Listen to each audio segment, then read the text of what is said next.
때에 집에 가면 아주 큰 액자가 아직도 기억이 납니다. 그 액자는 두 사람이 강단에 서 있고 그 강단 앞에 수많은 인파가 있는 사진이 아직도 기억이 납니다. 어렸을 때는 그 사진이 무엇을 의미하는지는 알 수는 없었지만 시간이 흘러 그 사진이 의미하는 것을 깨닫게 되었습니다. 이 사진은 1973년에 5월 30일부터 6월 3일까지 있었던 여의도의 빌리 그레함 목사님과 더불어 김장한 목사님께서 통역을 했던 아주 유명한 전도 집회였습니다. 당시에 하루 평균 50만 명이 모였고 총 320만 명이 모였고 수많은 사람들이 예수님께 돌아오는 놀라운 집회였습니다. 이 집회에 대해서 영상을 한번 찾아봤습니다. 요즘 유튜브를 보니까 처음부터 끝까지 27분 정도 빌리 그레함 목사님과 김장한 목사님이 설교하는 그 내용을 여러분도 쉽게 볼 수가 있습니다. 참으로 열정적이고 은혜로운 순간입니다. 많은 인파들 가운데에는 남녀노소를 불문하고 나이가 젊은 청년부터 시작하여서 연세가 있는 분들이 함께 모여서 집회에 집중을 하면서 과연 이 빌리 그레함 목사님이 어떠한 말씀을 할 것인가 관심을 들으면서 기도하면서 말씀을 듣는 것을 볼 수가 있었습니다. 빌리 그레함 목사님께서 선택하신 본문은 요한복음 15장 13절의 본문이었습니다. 사람이 자기 친구를 위하여 목숨을 내놓는다면 이보다 더 큰 사랑이 없도다. 이런 말씀을 하면서 회중들에게 증거를 하기를 예수 그리스도를 믿는 여러분들 대한민국은 희망이 있습니다. 예수 그리스도를 믿는 여러분들을 통하여 하나님께서 놀라운 기적을 보여주십니다. 예수 그리스도를 믿는 여러분들을 통하여 아시아를 변화시킬 줄 믿습니다. 여러분들 가운데에 예수 그리스도를 나의 주인으로 믿고자 신한 자들이 있다면 이 자리에 모두 일어나서 다 함께 자기의 죄를 고백하고 하나님께 돌아오는 그러한 고백의 시간을 가졌습니다. 너무나도 은혜로운 순간인 것 같습니다. 특별히 가장 먼저 그 자리에서 회심의 자리에 섰던 한 여인은 나이가 드신 분인데 손을 이렇게 두 손 모으고 간절한 마음으로 예수님이 자기의 삶을 변화시켜 주실 거라는 그런 소망을 가지고 서 있는 모습을 목격할 수가 있었습니다.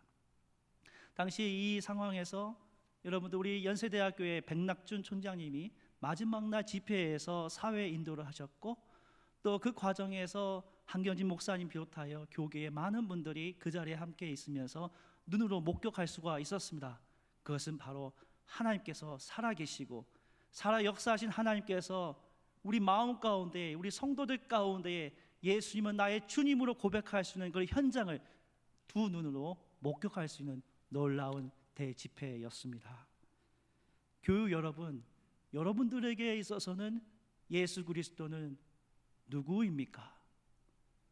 예수 그리스도는 여러분들의 삶 가운데에 어떠한 분으로 기억에 남고 있습니까?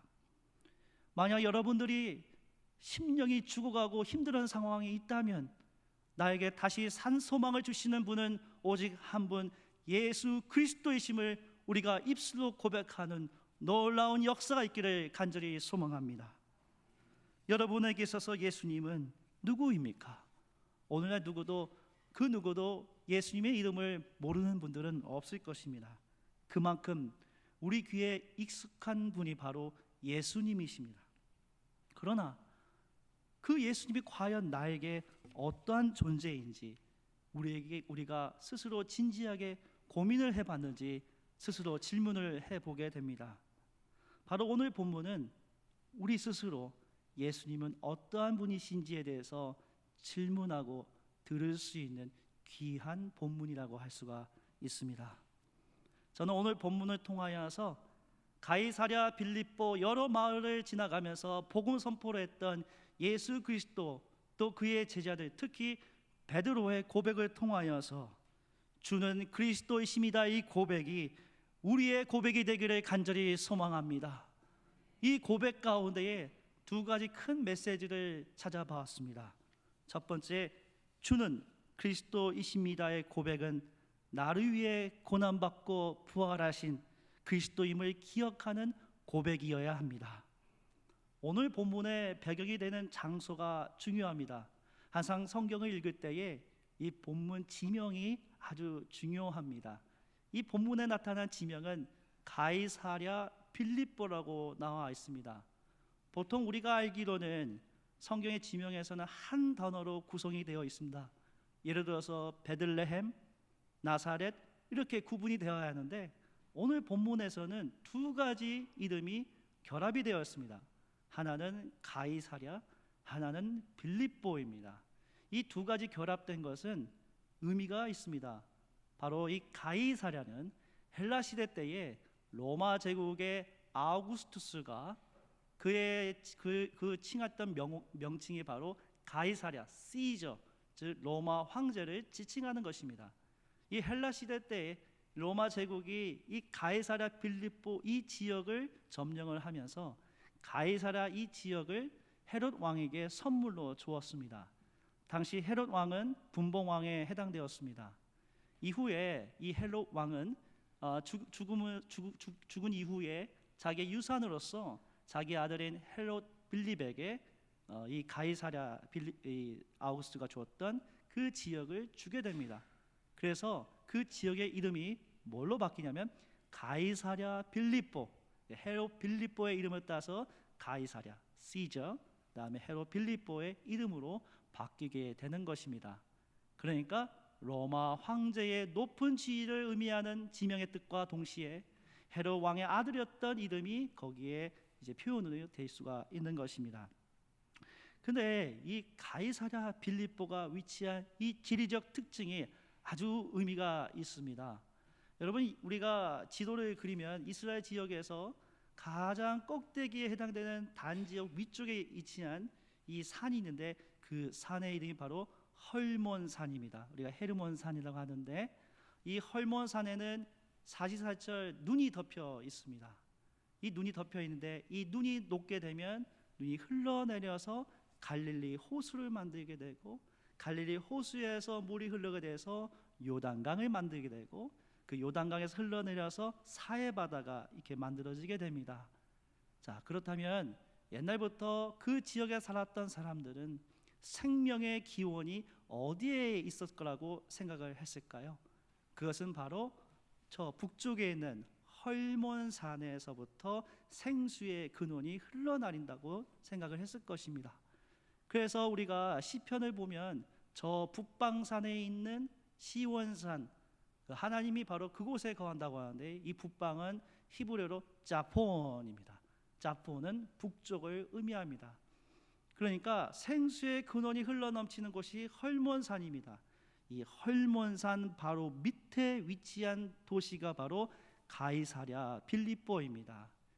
이 가이사랴 빌립보 현장을 가게 되면요, 그 도시 가운데에 아주 독특한 이 동굴이 있습니다. 그 동굴이 있는데 물이 용솟음칩니다. 바로 헐몬산에서 흘러내리는 그 물이 밑으로부터 용솟음치는 것을 볼 수가 있습니다. 그러니까 이 가이사랴 빌립보는 생수의 근원이 되는 곳이 무엇인가? 바로 이 가이사랴 빌립보에서 흘러넘치게 한다. 그 이야기를 하는 겁니다. 동시에 그 동굴 옆에 어떤 신을 섬겼냐면 판신을 섬겼습니다. 이 판신은 그 모습이 염소의 형태를 가지고 있습니다.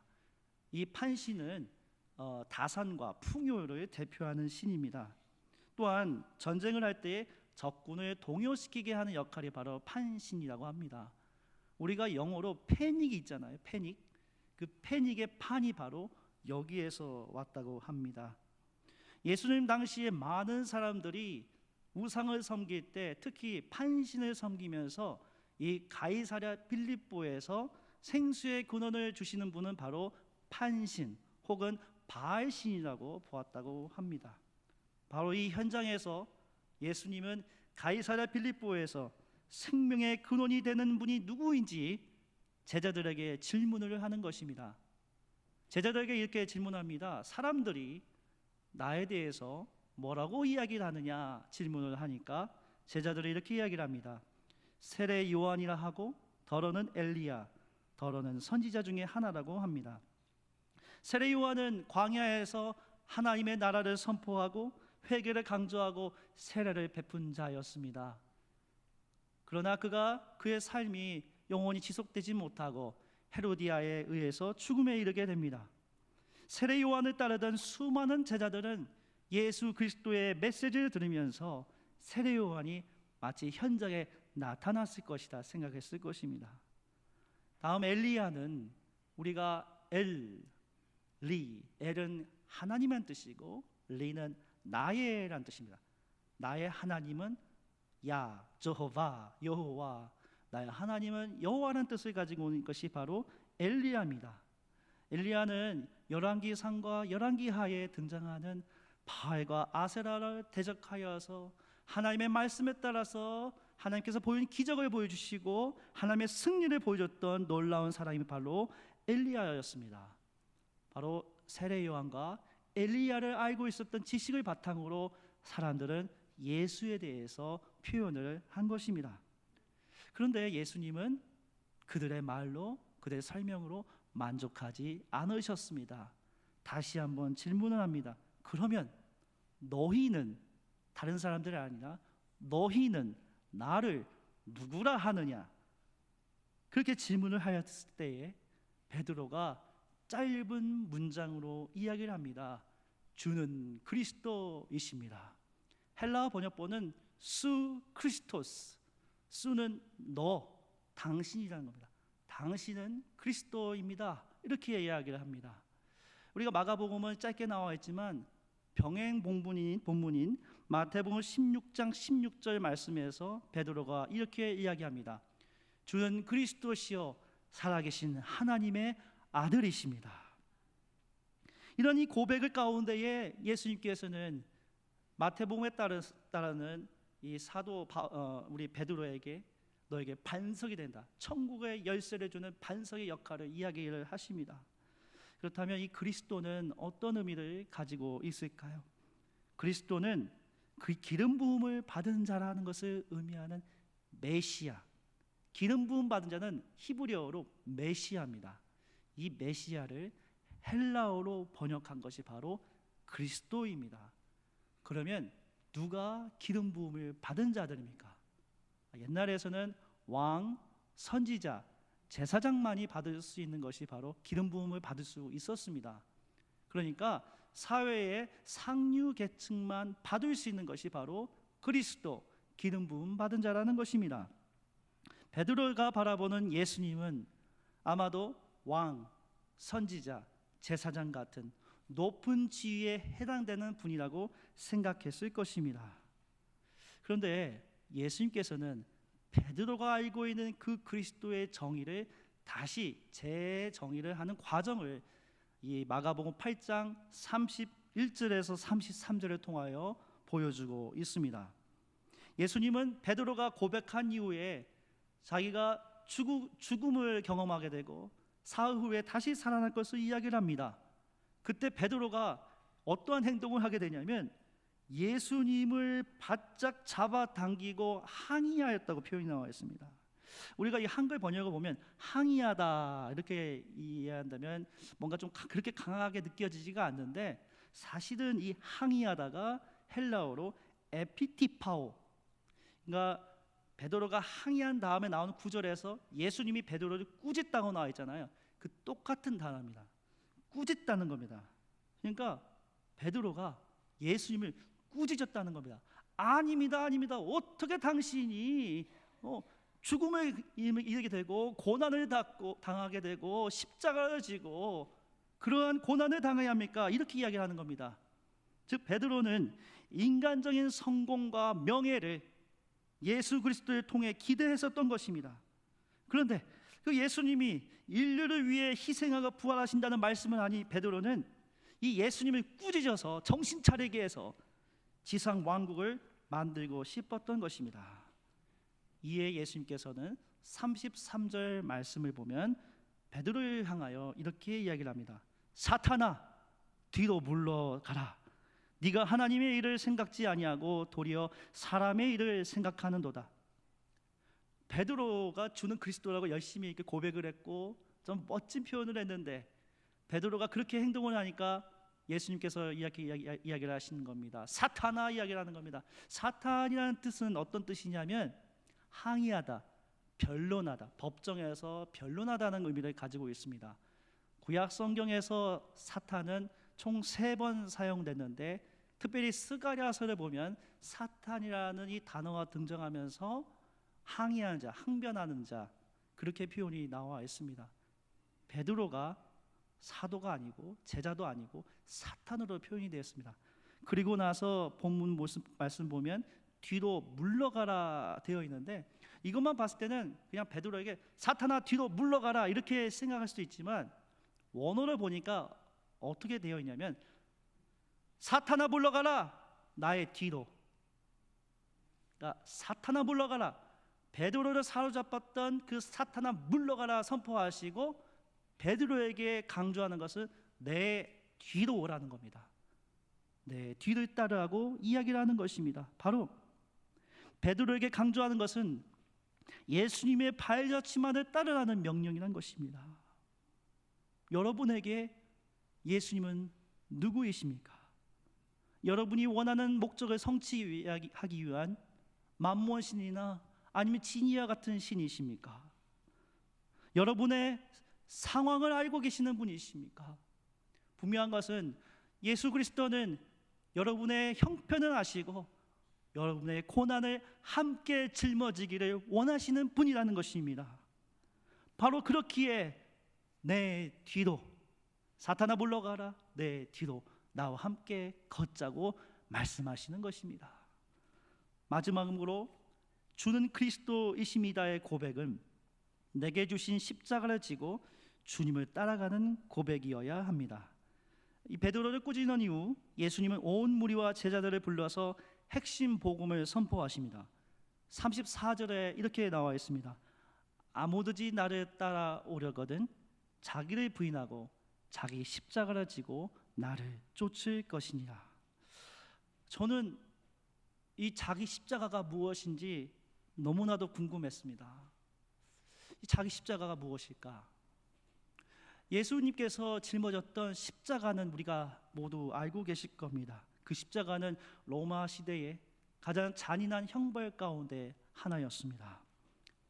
신체에 있는 모든 피가 다 쏟아지기까지 시간을 기다리는 잔인한 형벌이었습니다. 때로는 어떤 사람은 일주일 동안 십자가에 못 박혀서 그 피를 다 쏟는 그런 고통을 경험을 했다고 합니다. 십자가만 생각하면 너무나도 무겁고 무섭고 공포와 같은 그러한 표현이 바로 십자가입니다. 그런데 그 십자가를 우리 주님께서 몸소 어깨 위에 짊어지고 가셨습니다. 왜냐하면 온 인류의 구원을 위함이었습니다. 이 대목에서 저는 단순히 온 인류의 구원을 떠나 나 스스로에게 적용해 보았습니다. 나에게 있는 십자가는 무엇입니까? 그 십자가는 여러 형태로 다가올 수가 있습니다.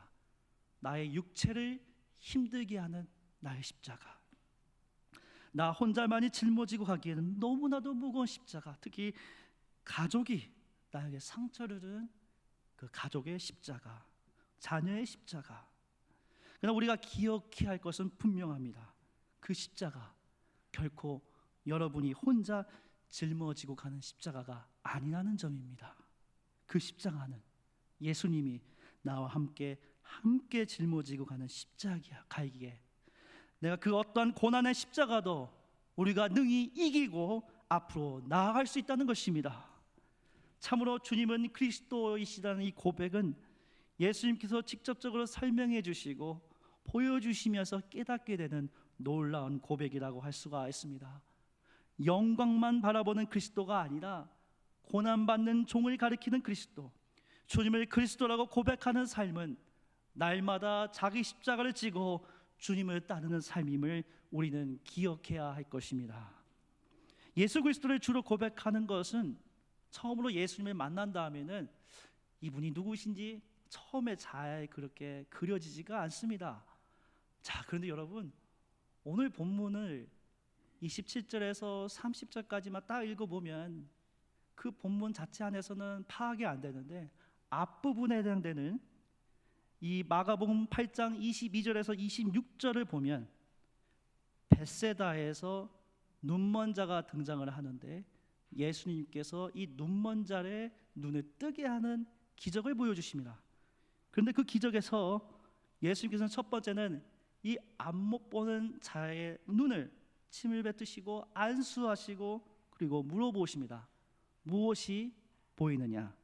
그때 이 벳세다의 눈먼 자는 뭐라고 고백을 하냐면, 사람들이 보이고 나무 같은 것들에 걸어가는 것을 보게 됩니다. 희미합니다. 뭐가 뭔지 모릅니다.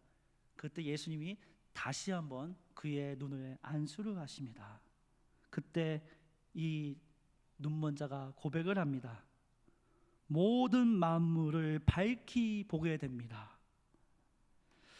바로 벳세다의 눈먼 자는 예수님을 통해 온전히 그의 눈이 회복된 것을 알 수가 있습니다. 그렇습니다. 여러분들이 경험하는 내 눈으로 보는 현실이 희미하고 과연 예수님이 살아계신가 보이지 않는 것 같고 듣지 않은 것 같고 희미한 것 같습니다.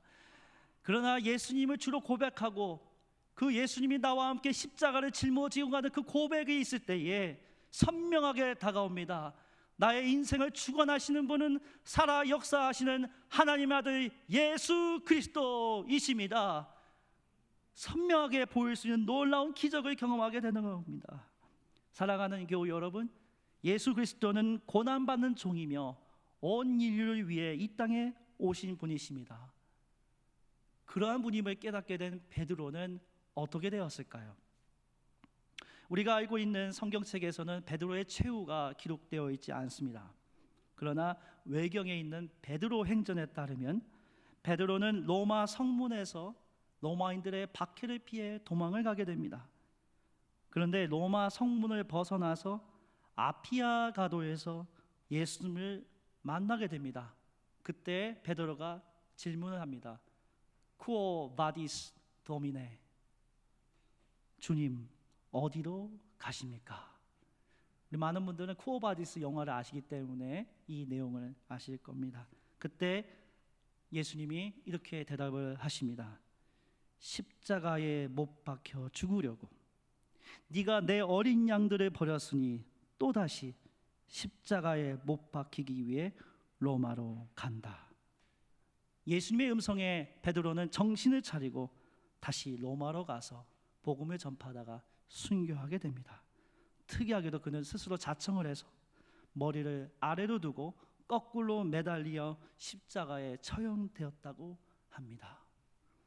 추석 명절을 맞이하여 온 가족이 함께 만나는 행복한 시간, 우리 모두 예수 그리스도는 누구이고 그분이 나의 삶에 어떠한 분으로 다가오시는 분이신지를 함께 고민하는 시간이 되기를 간절히 소망합니다. 예수 그리스도는 나를 위해 고난받는 종이신 그리스도이십니다. 예수 그리스도를 그리스도로 고백하는 우리 모두는 자기 십자가를 지고 주 예수 그리스도를 따라가는 믿음의 길을 걷는 자들이 되기를 간절히 소망합니다. 오늘 말씀을 생각하며 잠시 조용히 묵상하며 기도하겠습니다.